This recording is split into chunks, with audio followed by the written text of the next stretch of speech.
Hello students, आज सभी का मेरे क्लास में स्वागत है। आज हम लोग 12वीं रसायन में कोलरॉश का नियम एवं अनुप्रयोग के बारे में पढ़ने वाले हैं। तो चलिए पढ़ना स्टार्ट करते हैं। कोलरॉश एक वैज्ञानिक थे और कोलरॉश ने समान धन या ऋण आयन वाले अनेक प्रबल विद्युत अपघट्य की अनंत तनुता पर मोलर चालकता का अध्ययन किया। ठीक है, और पाया कि किन्हीं दो विद्युत अपघट्य में यदि कोई एक आयन उभयनिष्ठ हो तो उनकी मोलर चालकता या तुल्यांकी चालकता के मान सदैव एक स्थिर अंतर लिए हुए होते हैं। ठीक है, ये क्वेश्चन बहुत इंपॉर्टेंट है। आपके अभी सितंबर माह के असाइनमेंट क्वेश्चन में भी आया था कि कोलरॉश का नियम क्या है, इसके दो अनुप्रयोग लिखिए। तो कोलरॉश का नियम एग्जाम में बहुत ही इम्पोर्टेंट है और पूछा जाता है। तो चलिए स्टार्ट करते हैं हम इसे समझना। मैं इसे आप लोग को एक एग्जाम्पल से समझाऊंगी। कोलरॉश ने दो विद्युत अपघट्य लिए, एक कॉपर सल्फेट और दूसरा है सल्फ्यूरिक एसिड। ठीक है, अब इन्होंने देखा कि यहाँ पर SO4 2- और यहाँ पर SO4 2- दोनों में उभयनिष्ठ है। ठीक है, और यहाँ पर यदि हम पॉजिटिव चार्ज ले तो कॉपर का क्या हो जाएगा Cu2+ और हाइड्रोजन का हो जाएगा 2H+।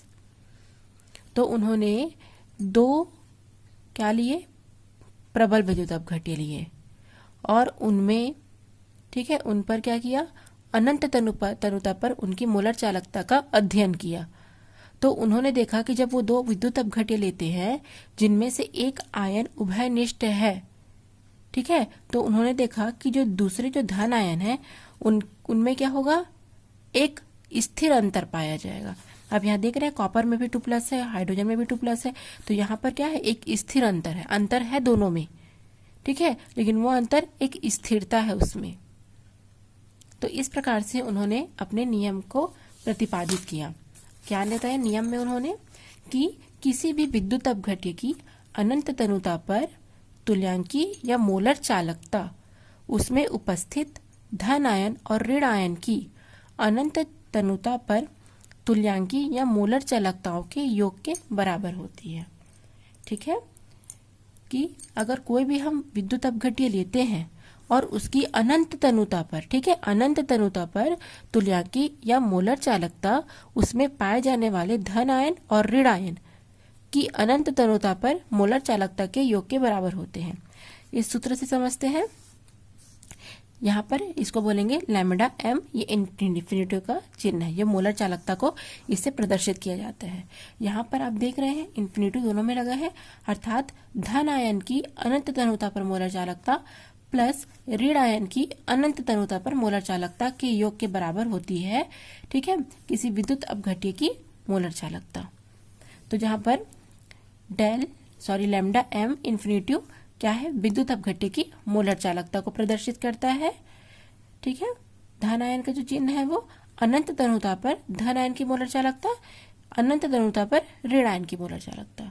ठीक है, और यहाँ पर x लिया गया है, तो ये क्या है, धन आयन की संख्या प्रति इकाई। ठीक है, प्रति फॉर्मूला इकाई धन आयनों की संख्या है, यहाँ पर प्रति फॉर्मूला इकाई ऋण आयनों की संख्या है। तो किसी विद्युत अपघट्य की अनंत तनुता पर मोलर चालकता, ठीक है, उसमें उपस्थित धन आयनों की अनंत तनुता पर मोलर चालकता और ऋण आयनों की अनंत तनुता पर मोलर चालकता के योगफल के बराबर होती है। अब हमको इसका अनुप्रयोग पढ़ना है। ठीक है, चलिए इसका अनुप्रयोग पढ़ते हैं। पहला अनुप्रयोग है कि दुर्बल विद्युत अपघट्य की अनंत तनुता पर मोलर चालकता का निर्धारण। ठीक है, तो इसे हम कैसे ज्ञात करेंगे, पहले पढ़ लेते हैं कि इस नियम के उपयोग से दुर्बल विद्युत अपघट्य की तुल्यांकी चालकता प्रबल विद्युत अपघट्यों में धन आयनों और ऋण आयनों की चालकता के मानों का गणितीय समायोजन करके ज्ञात किया जाता है। अर्थात इसमें क्या करना है, हमको दुर्बल विद्युत अपघट्य की अनंत तनुता पर मोलर चालकता ज्ञात करना है। तो इसे ज्ञात करने के लिए हमको प्रबल विद्युत अपघट्य लेने होंगे और उन प्रबल विद्युत अपघट्य के गणितीय समायोजन से हमको दुर्बल विद्युत अपघट्य की, है ना, अनंत तनुता पर मोलर चालकता ज्ञात करनी है।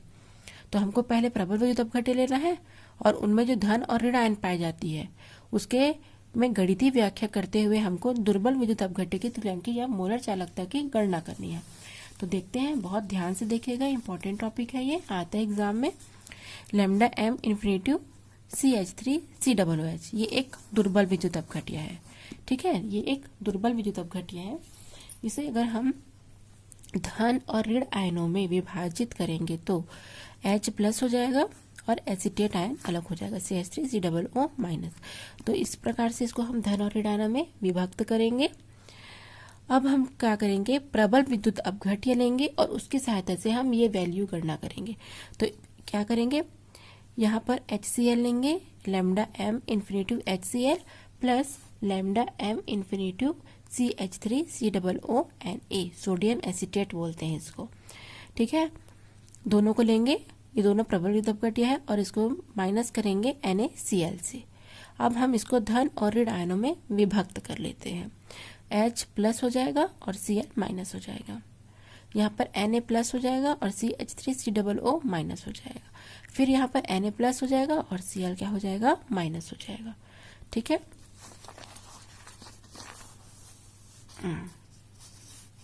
तो अब देखते हैं, जो जो कट रहे हैं उनको कटा लेते हैं। यहाँ पर आप देख रहे हो Cl कट रहा है, Na कट रहा है। ठीक है, तो अब इसको हम लिखेंगे कि लैम्डा एम इन्फिनिटिव CH3COOH को, तो यहाँ पर H+ बचा और यहाँ पर CH3COO- बचा। तो इस प्रकार से हम क्या करेंगे, प्रबल विद्युत अपघट्य की सहायता से दुर्बल विद्युत अपघट्य के गणितीय रूप की व्याख्या करेंगे।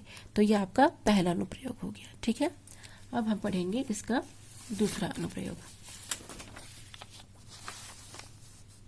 वियोजन की मात्रा की गणना करना, क्या ज्ञात करना। कोलरॉश के नियम के आधार पर हम विद्युत अपघट्य के वियोजन की मात्रा, है, उनके डिसोसिएट होने की मात्रा, उनके अलग होने की मात्रा की गणना कर सकते हैं। वियोजन की मात्रा क्या हो जाएगा, किसी सांद्रता पर मोलर चालकता, तो ये क्या है, किसी सांद्रता C पर मोलर चालकता बटे अनंत पर मोलर चालकता। तो अनंत है तो इन्फिनिटिव लगाएंगे, लैम्डा एम इन्फिनिटिव। तो ये वियोजन की मात्रा को दर्शाता है। ठीक है, अब क्या करेंगे, लैम्डा एम बराबर हमने देखा है अभी सूत्र से। ठीक है, अभी हमने क्या किया, कोलरॉश का नियम पढ़ा, उसमें हमने देखा है, क्या देखा है कि, आप देख सकते हैं क्या देखा है हमने कि लैम्डा एम धन आयन और ऋण आयन के मोलर चालकता के क्या होता है, योग के बराबर होता है। तो इस वैल्यू को हम यहाँ रख देंगे। ठीक है, हमको पता है लैम्डा एम या मोलर चालकता क्या होगा, धन आयनों, अनंत तनुता पर धन आयनों की और अनंत तनुता पर ऋण आयनों की क्या होता है, मोलर चालकता का योग होता है। तो अब क्या करेंगे, हम इस वैल्यू को यहाँ पर रख देंगे। ठीक है, यहाँ ये लिख करके इस वैल्यू को यहाँ पर हम रख देंगे। तो अल्फा बराबर क्या हो जाएगा, यहाँ पर भी अल्फा लिख सकते हो। तो अल्फा बराबर क्या हो जाएगा, लैम्डा Cm अर्थात किसी सांद्रता पर मोलर चालकता, ठीक है, अनंत पर धन आयन और ऋण आयन के मोलर चालकताओं का योग के बराबर होता है। तो इस प्रकार से हम वियोजन की मात्रा अल्फा की गणना कर सकते हैं। इसके साथ एक और है,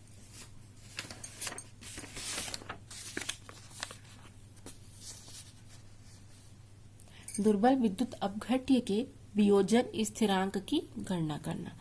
हमको क्या करना है, हमको दुर्बल विद्युत अपघट्य के वियोजन स्थिरांक की गणना करनी है। तो दुर्बल विद्युत अपघट्य के वियोजन स्थान की गणना हम ओस्टवाल्ड के तनुता नियम के अनुसार ज्ञात कर सकते हैं। तो कैसे कैसे ज्ञात हो जाएगा,